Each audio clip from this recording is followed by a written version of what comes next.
projections that our economy may contract by as much as 10% this year because of the lockdown that we are set to slowly emerge from in the coming weeks. Questions are now being asked by an increasingly restless society whether the depth and the severity of our great lockdown was indeed necessary. Yesterday, PSG Group CEO Piet put out a letter calling for a lockdown for only the elderly and frail until the virus is contained or at least until a vaccine emerges. He's calling for the economy to continue to operate as close as normal because the economy simply can't take anymore. But under 4,000 cases and sadly 75 deaths, some are arguing that the measures that we've undertaken may have been a bit exaggerated. But yesterday, we had the single biggest jump in infections since the outbreak. And I know it's just a one-day move, and we can't read too much into it unless an upward trend develops and is sustained. But we all know for certain that in the next week, the great lockdown starts to ease, just as we head into our winter months. This will be a test of the country's efforts and sacrifices during the past month to fend off an unimaginable tragedy where thousands of lives could still be lost. Now, joining us this morning over News24 Frontline for a conversation on SA's economy after the lockdown is Martin Kingston, Executive Chairman of Rothschild & Co. and leader of the recently formed Business for South Africa formation, Sandile Zungu, President of the Black Business Council, and as well as Piet, Portfolio Manager and Executive Chairman of RECM. Thank you for joining us on this forum, and here's hoping technology obliges us for an hour of your insights.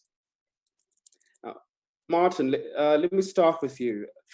And before we get into yesterday's address by the President, you've seen a few economic and market crises in your time. The great global lockdown, as this one's been called, is anything that's ever come close to this crisis?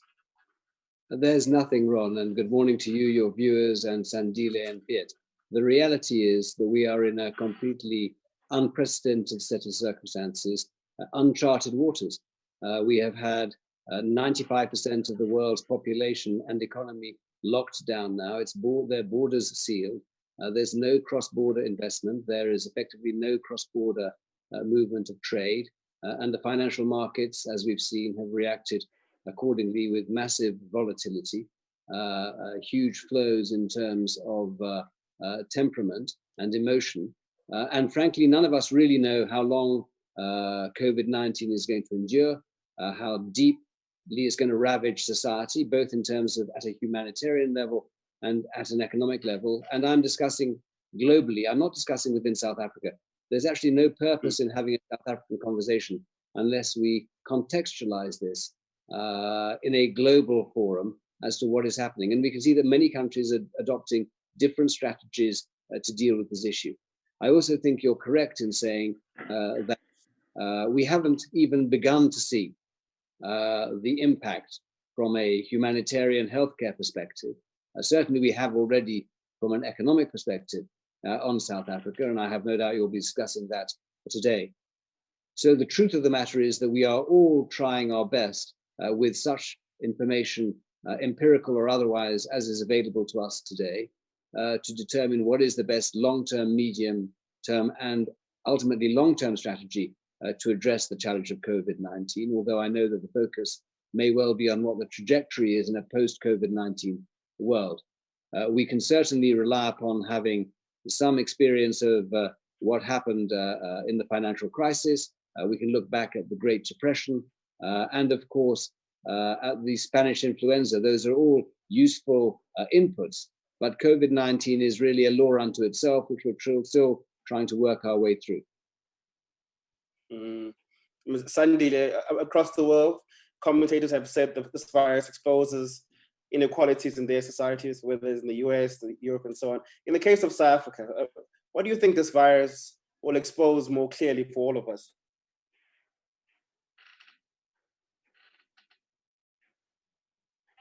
Right. Sorry. Sandile, we lost you for a second there. He's on mute. Sandile, you're on mute. Okay. Sorry, Sandile is on. Hi, Sandile. Oh yes, I'm sorry about that. I'm sorry about that, Ron. And thank you for having me here. And good morning to my fellow panelists and to your viewers at home. There's absolutely no question about it. What we're faced with is an unprecedented pandemic crisis, global crisis. I share the sentiments expressed by Martin. In South Africa, there's no doubt about it. Inequality will be once again exposed. It is already being exposed, not just in terms of the responses, but even in terms of law enforcement. I mean, the behavior of law enforcement agencies who are really stressed to the limit in terms of their patience tends to be different in poorer communities compared to more affluent communities. It's just at that basic level, you can actually see that this COVID-19 is sharpening the contradictions in South Africa in a very big way. So inequality will be once again in sharp focus. For example, which sectors do you open first from the lockdown? Which geographies do you expose to a lifting of lockdown? There will be criticism all the time about the issue of inequality as having been a factor in the weighting of a decision. So indeed, inequality will be, we're not immune to that kind of critique, which is prevalent throughout the world. And of course, I mean, our inequality has a racial character. And you will see even on basic things, like Martin and I are exposed to the workings of the Business for South Africa, which is doing fantastic work. But one of the criticisms that we get from time to time is Black suppliers saying they would like to do more, and they feel that the pace is fast, and therefore their ability to supply PPEs is hampered and limited. So those kind of contradictions will come up from time to time. Are we equal to the task? I think we are equal to the task as South Africans. We are a unique nation, not only resilient, but which has been able to deal with much deeper contradictions in the past. And this is just one other challenge that we are equal to. Piet, I know I've been following you for a number of years. I mean, and you've been following markets for, I think it's over 25 years out of experience. Maybe sorry to make you come across as old, yeah. But you've been around for the dot-com bust in the market, maybe even the 1998 emerging market crisis, and 10 years ago, of course, the financial crash. Have you made sense of what what markets are going through today, and where mainstays such as Fiscal are in such a desperate position? Have you made sense of all this market ructions around this crisis? Yeah, it's very hard to make sense of what is going on. There's all sorts of funny things happening that I don't think anybody has seen in their professional careers. Negative interest rates is one thing that is, there's many economies out there with negative interest rates. A negative oil price is something that I don't think anybody has ever seen.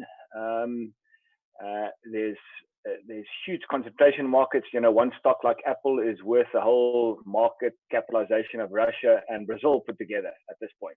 There's all sorts of very strange things going on in markets right now, which is very hard to make sense. And then on top of that, you get this coronavirus and its associated disease, COVID-19, impacting markets at a different level. So it's not easy to make sense of what's going on. Having said that, it is never easy to make sense of what's going on in the market. So with that, in that regard, it's exactly the same as ever. It's hard to make sense of what's going on, and I think investors should probably be less active rather than more active in these sort of very uncertain environments until you can sort of make sense of what you can see around you. And at the moment, with all the volatility, it's very, very difficult, and you're probably going to make more mistakes than take correct actions if you try and trade in and out of this market.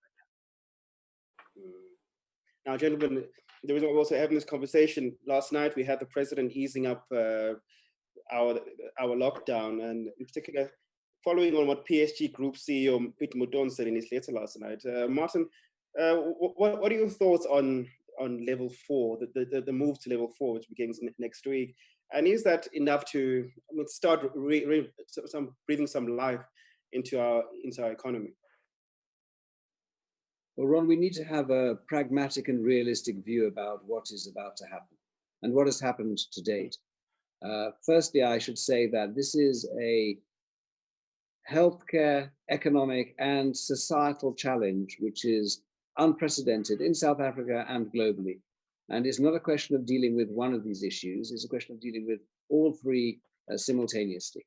So the lockdown was explicitly put in place to address healthcare challenges. And when we start to release or lift the lockdown progressively, and Business for South Africa and BBC and BUSA are at the heart of driving the Business for South Africa initiative, but it's not just BBC and BUSA members, we have said that needs to be a responsible lifting of the lockdown, which doesn't compromise either the health of our citizenry, those who go to work and those indeed who stay at home. And we have to remember that those who go to work have to go to work, be at work, and return to home, whilst ensuring that we're implementing not only social distancing, but healthcare protocols throughout the system.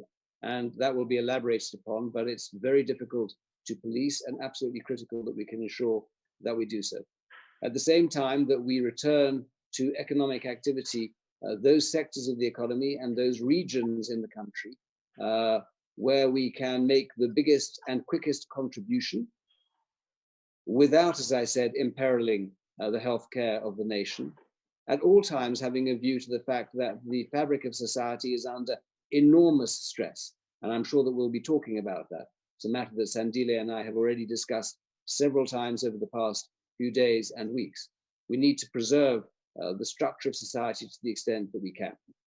And we can't reimpose the lockdown. Some people have talked about that in other countries, because that will have equal and devastating consequences. So we're on a journey here where we need to see to what extent we can, with caution, return the economy back to full activity, but not necessarily the economy that we left behind a couple of months ago. I know that you'll be coming on to that in the course of this interview. And therefore, we need to pace ourselves. And what we will see as we're going now into level 4 from next Friday is that there will be a very limited number of areas of the economy that will be actively restarted. And as the president said, only a third a week of the workforce returning for those sectors that are enabled. But we need certainly to restart it as a matter of urgency. We can see the devastating impact that it's had on the well-being of society at large, and in particular, the most vulnerable in society, in ensuring that they can access basic provisions for them and their families, extended or otherwise. Your view on Mutonza, let's say yesterday, and just seeing what the president said yesterday with regards to easing up of our lockdown. Yeah, look, I fully underwrite what Piet said, the CEO of PHG. I think the economy is in dire straits. I don't think we even realize, I don't think we can even get our minds around how deep the trouble is out there. And especially the more marginal parts of the population are under severe pressure. But I think the whole population is under pressure. You know, it's tough being locked up and not being able to move around. I think it imposes mental stress on you, and it imposes economic stress on you if you're not earning your monthly paycheck, if you're not able to buy what you desperately need, just the basics. That is a massive stress, and I think it does endanger the fabric of society across the board. So I fully underwrite what he said. I think, you know, and very importantly, he did make the point, this is not choosing the economy over health or life. I think he made the point that you need the economy to be functioning properly to save lives. And I think that's a very important point, because the mental and other stress that this lockdown and lack of economic activity brings, I think also endangers lives to a great extent. So yes, in short run, I underwrite fully what he said, and I think it's important for the economy to get up and running again. And I have some views on how that can be done, but we'll get to that a bit later, I'm sure. Sandile, joblessness, it has been our chronic problem since the 80s, right? And how concerned about your explosion of unemployment and in turn the heightened social discord, with particular regard to yesterday's statement by the president, just how we open up the South African economy and your views on that, as well as what Piet wrote about in his letter yesterday. I know you have a view on that as well. Thank you. It's very difficult to fault what Piet said yesterday. I think he entered the fray from a strong credibility point of view. I mean, he is a patriotic South African who's invested quite a lot into this economy. He employs quite a lot of people, and he has even made a contribution towards the efforts that we are all undertaking right now, both financial and otherwise.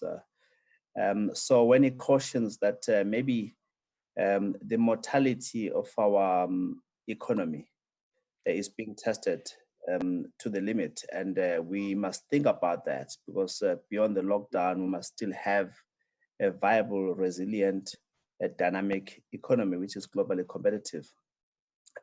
He's raising issues that many people would be very scared to raise. And speaking to quite a lot of people, maybe a few people yesterday, after the letter was published, I was surprised how much resonance it has found among business people, black and white. But what we must emphasize at all times is that the choices that the president is making are not easy choices. If there's anyone who must be empathetic to business, it must be the president himself. There's absolutely no doubt that he will have taken decisions guided by scientists, as he says, very seriously. It is in our best interest to get back to work in a responsible manner without sending any message to the public out there that what we're engaged in is just child's play. It's a social experiment. It's quite serious. We're at the center of a pandemic. And some people will argue that we have not even reached the peak. We're at an early phase, at a nascent, formative stage of this pandemic. So I think from all of us, it's very irresponsible to push a narrative that says flatten the curve, do everything, do your damnedest best, without shying away from being firm and saying that economy must work. So I'm very sympathetic, I'm very empathetic to Piet, in as much as the matter of public health is reigning very supreme.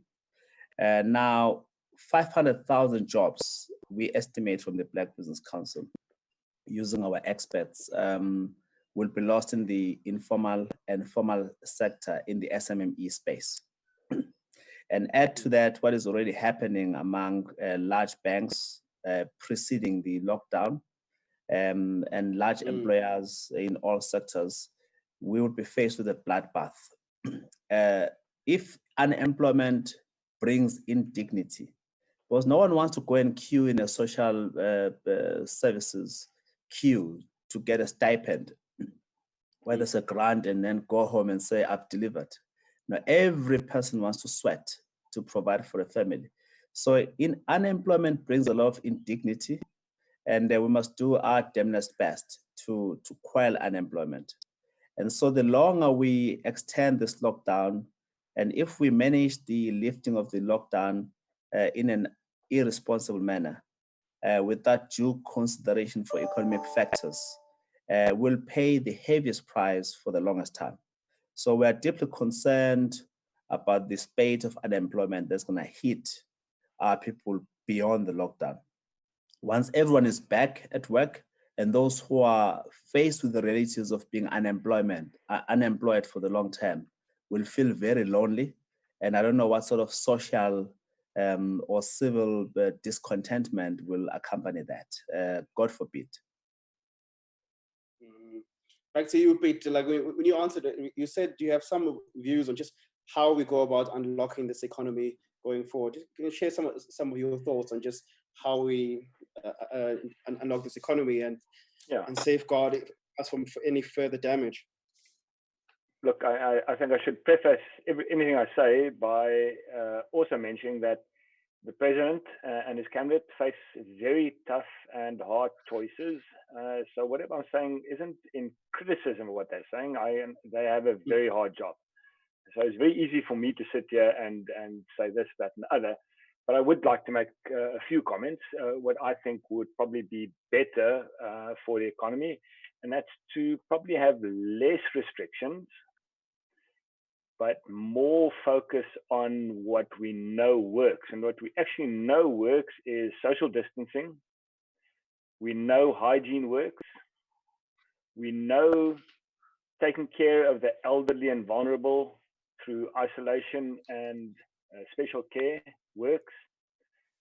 And we also understand that nothing can be perfect. But if you can put these things in place, and emphasize those things rather than a very scientifically structured system of different levels of response to the virus,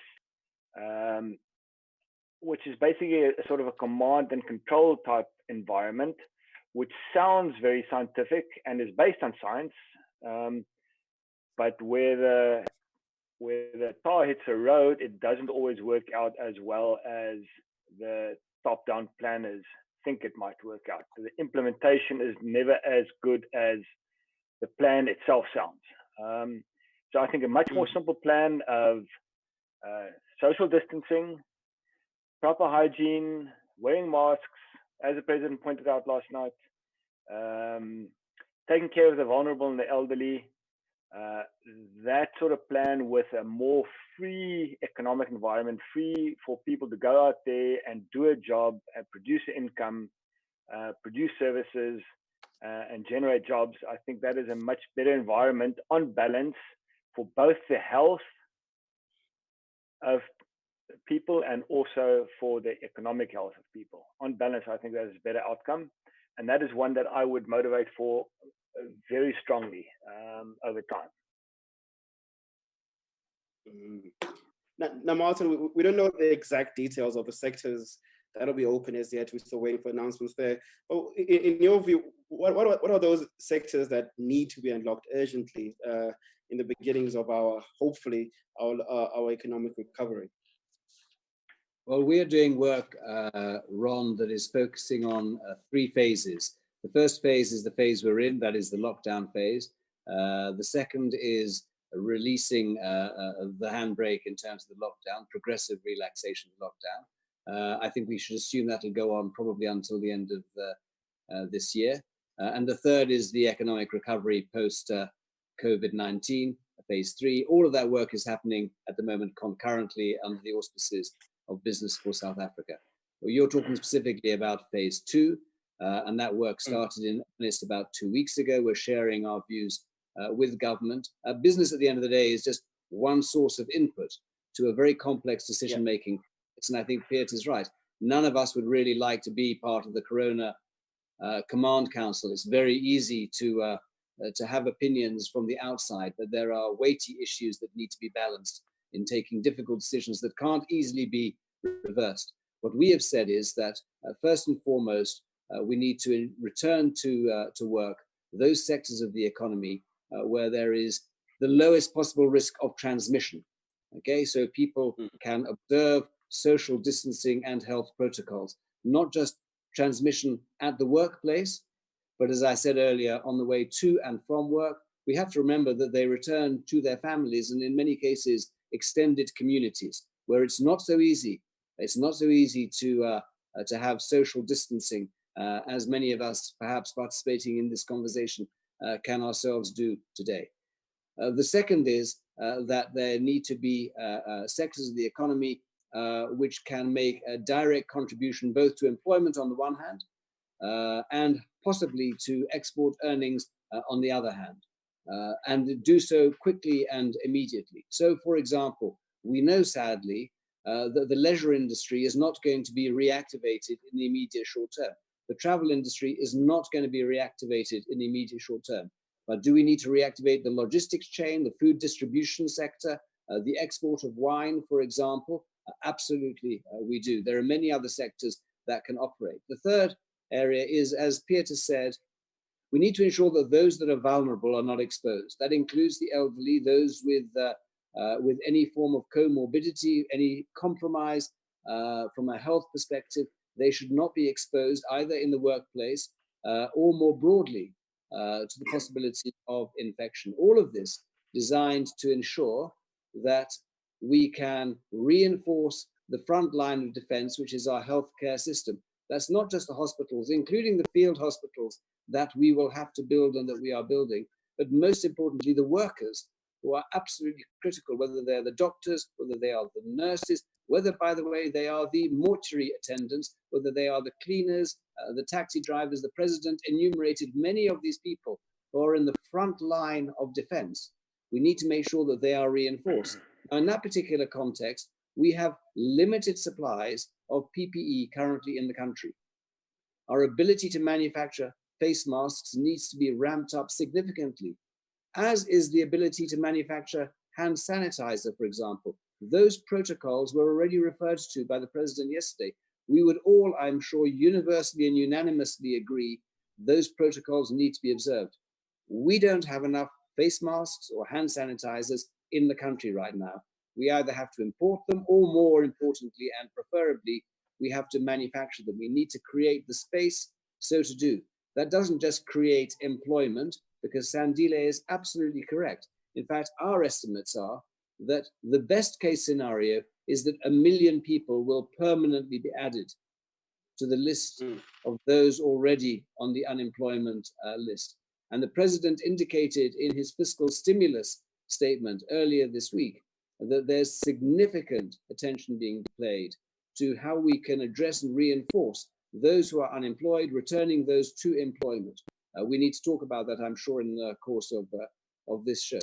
All of those factors need to be taken into account as we return specific sectors and, as I said previously, specific regions to work. If there are regions that are hotspots, and I'm sure we've already identified them, I have no doubt the government has, we cannot return regions or indeed wards that are hotspots to work until we have contained the virus. That is what this entire process is about. And the last point I want to make, which I think is already very evident to all of us, is we need to provide adequate support to the most vulnerable. We have seen civil disobedience already beginning to emerge. We've seen a significant number of military entering our streets. That is to ensure that we can reinforce these procedures that we're talking about in a responsible manner. Sandile already referred to it earlier on. Those are complex issues that need to be brought to bear when we reactivate certain sectors and segments of the economy. Before the lockdown, we were an economy in trouble. I mean, load shedding was our companion again, and we were in a technical recession. Martin, earlier this week, as you alluded to now, stimulus measures were announced by the president. Do you think they go far enough to boost what's been a very sick economy for the most part of the last decade into? So we're going to this crisis already on the back foot.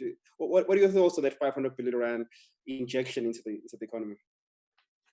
We think that the 500 billion rand is a critical injection of stimulus into the economy. We're not sure that it's enough. We will have to wait for the Minister of Finance to give us far greater detail.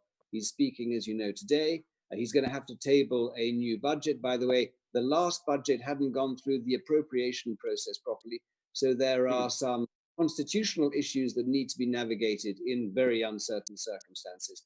But we welcome the 500 billion that was announced. We think the reprioritization of 130 billion from the former budget is absolutely correct. We think giving the banks the wherewithal to be able to assist small and medium-sized enterprises, the 200 billion rand that the president talked about, is absolutely crucial.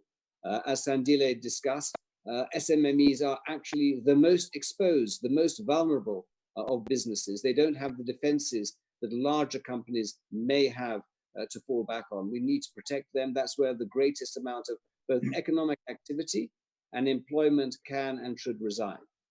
The last point I would make on this matter is that we as Business for South Africa, but more importantly, BUSA and the BBC, have been calling for fundamental structural reforms for many years now. That time is long overdue. It was reiterated by the Minister of Finance when he tabled his paper in November of last year.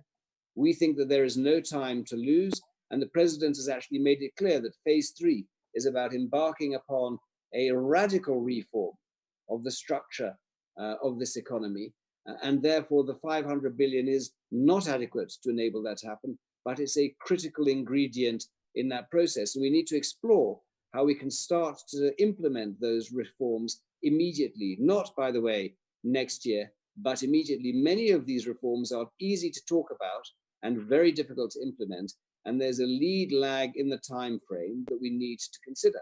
If we're going to see them biting, and they can only effectively bite when the contagion is effectively over, as Sandile indicated, we don't expect the surge to happen until August or September of this year. And that is assuming, by the way, there's only one surge, and many countries are now predicting numerous surges, that we might be with this for 12 or 18 months. But the rebuild of the economy needs to start now, not just with respect to the reactivation as a consequence of the release of the lockdown, but powering the economy onto a sustainable, inclusive path as quickly as possible, recognizing that we're anticipating a contraction of between 8 and 10% of GDP for 2020 alone. Piet, your views on the stimulus injection of the announced, it was a Tuesday this week?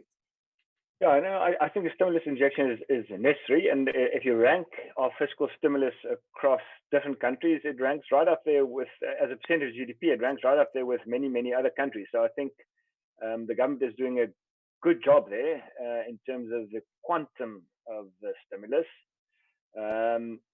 So 4 marks there. I do think that if economic activity is delayed, or resumption of reasonably normal economic activity is delayed for too long, I think it will permanently destroy certain parts of the economy. I think the economy is very much interlinked. Companies are interlinked, and if you destroy parts of it, it's a permanent destruction. It doesn't come back very easily. As a very simple example, I think there are very many coffee shops and small restaurants that are going away and not coming back. And each one of those employs a number of people, 10 to 20 people. They're just not coming back. So if you extend the lockdown, even a less severe lockdown, a level 4 or level 3, it destroys parts of the economy permanently. And I think that's the problem. And that's why, personally, I'm such a strong advocate of opening up sooner rather than later, and focusing on what works, because that we're busy losing, we're not getting back again. It's a permanent step down in the economy. So that's how I see these. Sandile, I mean, the stimulus package certainly targeted at our most vulnerable, but do they go far enough, I guess, in your particular areas, for Black businesses, and in particular small businesses that have been at the cold face of our economic underperformance for the best part of the past decade? Let me cover both the phased lifting of the lockdown, as well as the adequacy or otherwise of the stimulus package vis-a-vis Black business and SMMEs. On the phased lifting, one thing that we have suffered under for quite some time is what people euphemistically call the trust deficit between business and government. We're working very well with the government as organized business formations, a big tick on that, especially now that we're faced with the severe crisis of COVID-19, and we need to build from that. What one needs to implore government to consider is maybe shifting some of the burden of, call it, enforcing compliance to the private sector. Some of the private sector elements will be very happy to be back at work even with the additional conditions that, look, maybe 30 minutes before the shift starts, let's go through a health drill. That includes talk about health matters, that includes sanitization of workplaces and individuals. And even if halfway through the day, between lunch and morning tea, there's another 15 minutes work stoppage to deal with the same issues, they will probably be very happy to take that burden, which has got a cost element to it, as long as they're back at work. You'll be amazed how much of the burden on the stage will be shifted to the private sector, and how much of a repairing of this deficit will occur.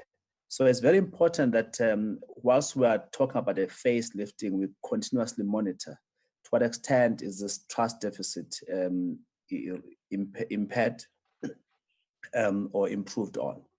The simpler, the better. I share Piet's sentiment there. The simpler the lifting, the better. But at the same time, we're dealing with a very sophisticated pandemic, and there's an element of sophistication that is also required, a bit of science in terms of how you do it, bearing in mind the matters that Martin eloquently outlined. So somewhere in the middle, a solution has got to be found. But this thing is going to be with us for quite some time. The stimulus package response by the president is unprecedented.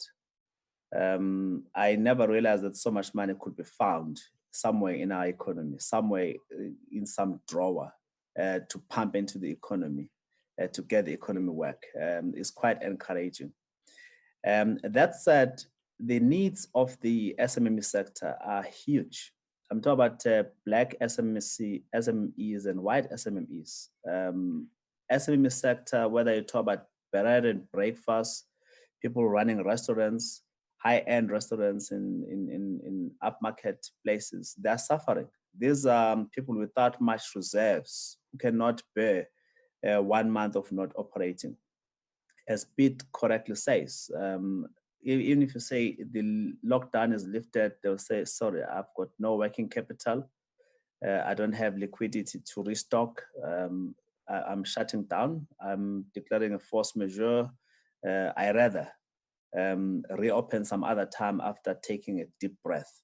It does not mean that people who will have lost jobs will not find employment, but that lag between being retrenched and finding work after the place has been re-shop fitted is quite severe to the economy. So the kind of relief that is offered to SMMEs as a composite, both in the formal sector as well as informal sector. Let me just harp on this informal sector. If you go to townships, they're thriving with commercial activity, especially on weekends. There are places called shisanyamas, where young people assemble. You've got car wash, where they get a service of valence, as well as they tip. There are people who are employed there. That's business, informal as it may be. You've got spaza shops. You've got hawkers who provide thriving trade in CBDs during the best of times. They are an important part of our economy. And they are suffering. Some of them are not registered with SARS for various reasons, not because they want to shortchange the system. They've just never felt the need to do so. And as such, when they buy from the market, they pay VAT, so they don't become agents for SARS. And so their contribution to the system is equally commendable, and they don't get the benefits. Now, when these schemes are put in place, they are walked roughshod over, and they are forgotten simply because they're not in the system. Unfortunately, we've got to realize that that's an inefficiency in our system. We've got to contend with those people. So 2 billion rands channeled in that direction, with absolute due respect, it can never be enough. Can never be enough. But it's a step in the right direction if you compare to 100 million rands that had been drawn down in the last month. So a jump is a step in the right direction. But we need to continuously talk to banks, for example, to say, of the 200 billion rands loan guarantee scheme, how much of that is ring fence for SMEs? And at this level, I must say, we need to persuade banks to be innocent and to be honest about this 200 billion rands.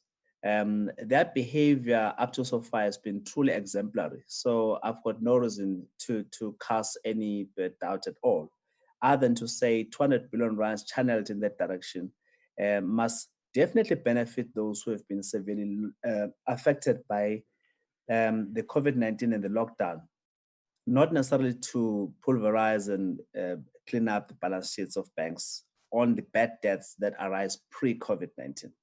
So it's very important that these monies are channeled for the benefit of people who are affected by COVID-19. So it's a step in the right direction. The quantum of the relief is truly unprecedented and encouraging. But for the SMEs, I'm afraid it's just not enough. The needs are huge. Our estimation is that the SMEs as a whole need a proper injection of anything close to 50 and between 50 and 100 billion rands in the short term. Jeez.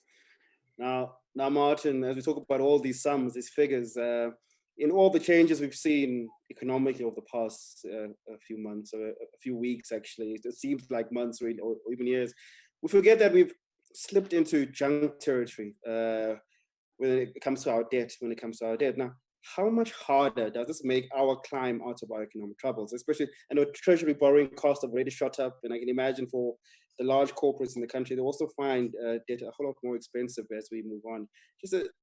That fall into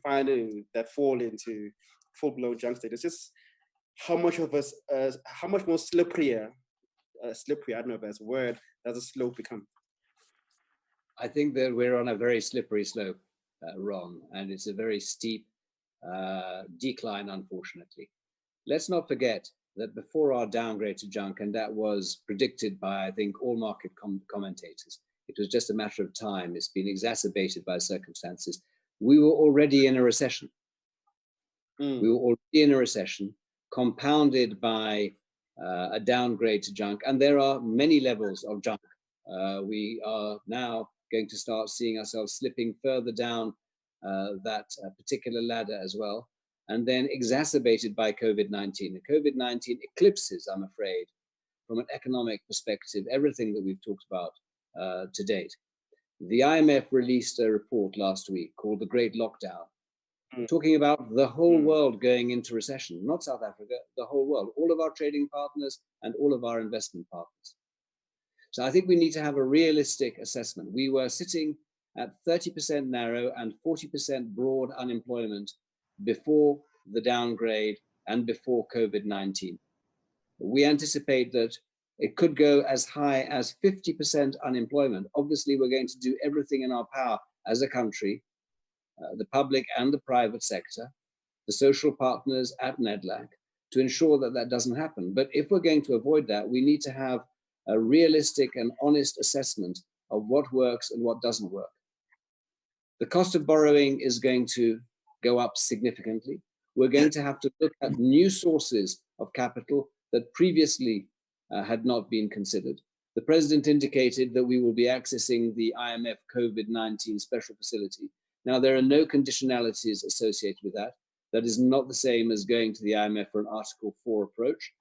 But nevertheless, the IMF, the World Bank, the African Development Bank, the New Development Bank, or the BRICS Bank, all of those sources will have to be mobilized. I do not believe that we'll be able to place the same reliance upon international investment flows in the short to medium term that we were doing historically. The $100 billion that the president wanted to mobilize domestically and indeed internationally, because we're seeing that every single country has become very inward focused, and many companies are going to fight for survival, large and small. So my own sense is that South Africa, to some degree, is going to be left to its own devices, and we're going to have to take those difficult decisions that we avoided confronting and taking in the past. When we go back to one of the observations that Sandile was making, we must, of course, protect and support all businesses, large and small, but not businesses that are not viable. If they're not viable, they must be encouraged to transition to viability. And that applies not just, by the way, to the private sector and not just to large and small businesses. It applies to the public sector as well. We do not have the fiscal flexibility. We didn't already, but now it is doubly so. We do not have the fiscal flexibility to support failing state-owned enterprises.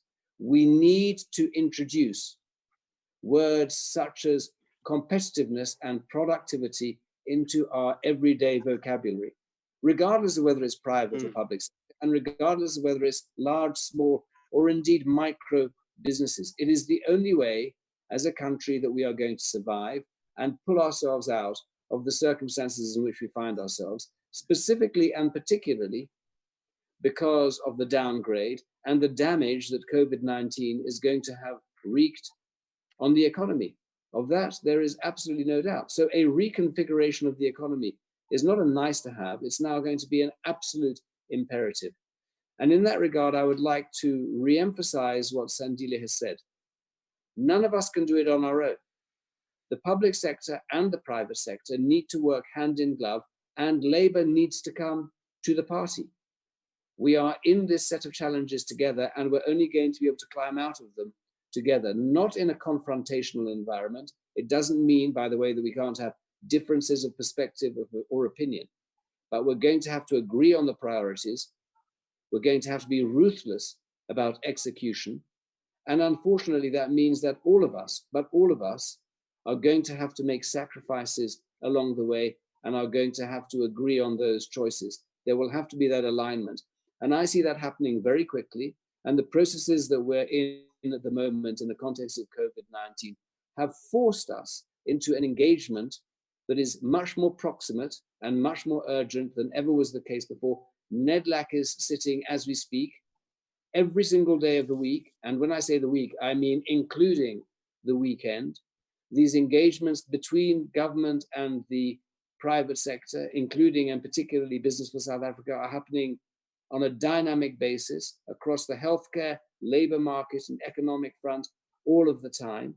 That is the only way, not only that we can survive now, but that we can optimize our chances of recovery as quickly as possible thereafter. And the reason I emphasize this is because the private sector is a significant source of funding and capital for the country, but we need to mobilize it on appropriate terms and conditions alongside the public sector. Sandile, ratings downgrade, we know, we've spoken about that. And the president this week spoke of a new economy. It is like, I like equating this to the FDR moment in the US after the depression there, but we need to almost establish a new path for this economy. We all are included to transformation reality. Sandile, how do we recast this economy in the years to come, given the challenges that face us over the next 18 months, if not longer? Well, the truth of the matter is that the workings within the NEDLAC, especially in the last couple of weeks, have been truly exemplary in terms of how the social partners are beginning to pull together in the right direction. Whether the crisis of COVID-19 is a catalyst, is a facilitating agent or not, only time will tell. But it's an excellent basis to build from. There's a cliche, never allow a crisis to go to waste. South Africa should not allow this COVID-19 crisis to go to waste. As Martin correctly says, we have debated a whole lot of structural reforms that we ought to have taken to heart and probably implemented in the last couple of years, and we have not done so. We may as well do it now, because indeed we are left to our own vices. The world has got its own crisis elsewhere to contend with, We are the masters of our own destiny. And so we have got to face those structural reforms across all sectors. These structural reforms will affect financial services, will affect mineral resources, extraction and beneficiation. We'll look at matters of telecoms, labor markets, small business vis-a-vis big business, and so on and so forth. We need to get on with it, and let's not fool ourselves. The heaviest work has only just begun, and depending on how well we manage the next phase, this president spoke about the next phase being about reimagining our futures, restructuring the economy for sustainability long term. There will obviously be a give and take. Just imagine ourselves being in a pre-Odessa phase. We are thrust back into that space where we have to imagine our future post the war, post the crisis. Do we have women and men of stature to help us surf out of those troubled waters? I believe South Africa is very privileged to have such people who are very single-mindedly focused on finding solutions for the country, who are hardworking, who make the requisite sacrifices, who want just nothing but the best for this country. We need to stand behind those people, starting with the president, who is making all the right moves in the recent weeks, in particular, when he's in sharp focus. He's doing precisely that. We need to stand behind him as all social partners to find a new direction for this country. We dare not fail. Piet, this discussions of a new economy. I mean, last year we were all worried about technology and its effects on all types of jobs, especially, I guess, in the financial services sector. Over this period of this lockdown, over a month, just about a month now, business and schools are learning new lessons of how to operate in this digital world. And I doubt that they'll be returning to normal over the next 6 to 18 months. Has COVID-19 just catapulted a certain and sadly a small segment of South African society into another age, leaving behind the vast majority? Well, I think it's definitely leading to some behavioral changes, because I think we shouldn't forget the bigger picture. I see COVID-19 as a dress rehearsal, because somewhere down the highway, a proper virus is coming. I think that is something we should accept. A virus with a much higher transmission rate and a virus with a much higher fatality rate. I think that is coming down the line somewhere. So what we're doing here is a dress rehearsal for that. And I think more and more people are starting to realize that. And to the extent that changes behaviors, that's a good thing. And I think it does accelerate the move into the new economy, or as the politicians like to call the fourth industrial revolution. It's happening, and I think it happens to a small part of the population, as you mentioned right now, but I think it pulls the rest of the population with it over time. And I'm especially encouraged by what both Martin and Sandile have been saying about the possible restructuring of the economy. If we can, with this mindset of sacrifice that all of us have accepted right now, if we can sit around the table and restructure this economy properly, so that we move away from central planning and move towards a more market-based allocation of resources in the first instance. And if we can move away from a rules-based environment more to a principle-based environment as to capital allocation, how business is done, I think that will be tremendously positive for the long-term future of this country, for the long-term future of employment, for the long-term future of the pride of the people of this country. And to the extent that this tragic virus nudges us in that direction, I think one should see as a massive positive. So I think it does bring around behavioral change, which is for the better. But it does take, hopefully, if we can get the economy restructured, the whole population with it, not only a small percentage of it. Martin, I'll let you end off the conversation. So with you, we can't leave this interview without trying to put some hope into the situation. Winter's around the corner, and if we avoid skyrocketing cases and the chance of another lockdown being forced upon us, is there some economic upside, some economic relief we could find over the next 6 months if we avoid the worst over this winter period? Well, I think that the best way that we can find relief is by behaving responsible citizens first and foremost.